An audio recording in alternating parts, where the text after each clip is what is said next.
আইপিএলের এলিমিনেটর ম্যাচে আজ রাত ৮টায় মুখোমুখি হচ্ছে সানরাইজার্স হায়দ্রাবাদ বনাম রাজস্থান রয়্যালস। মুল্লানপুরের মহারাজা ইয়াদাবিন্দ্র সিং ইন্টারন্যাশনাল ক্রিকেট স্টেডিয়ামে অনুষ্ঠিত হতে যাচ্ছে হাই ভোল্টেজ এই নকআউট লড়াই।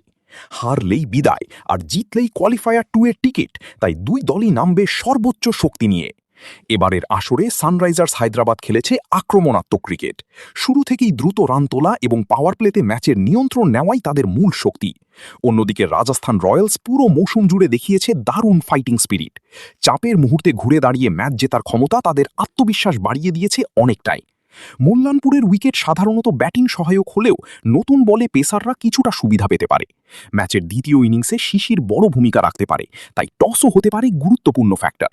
দর্শকরা আশা করছেন আরেকটি রান বন্যার ম্যাচ, যেখানে ছোট ছোট মুহূর্তই গড়ে দিতে পারে পুরো ম্যাচের ভাগ্য।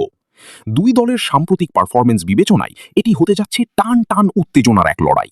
শুরুটা যে দল ভালো করবে, মানসিক চাপ সামলে যারা সুযোগ কাজে লাগাতে পারবে, তারাই এগিয়ে থাকবে ফাইনালের আরও এক ধাপ কাছে যাওয়ার দৌড়ে। আজ রাতের প্রশ্ন একটাই, কি বাঁচিয়ে রাখবে ট্রফি জয়ের স্বপ্ন, সানরাইজার্স হায়দ্রাবাদ নাকি রাজস্থান রয়্যালস? ভিডিওটি ভালো লাগলে পেজটি ফলো করুন এবং ইউটিউব চ্যানেল থেকে দেখলে চ্যানেলটি সাবস্ক্রাইব করুন। ধন্যবাদ ভিডিওটি সম্পূর্ণ দেখার জন্য।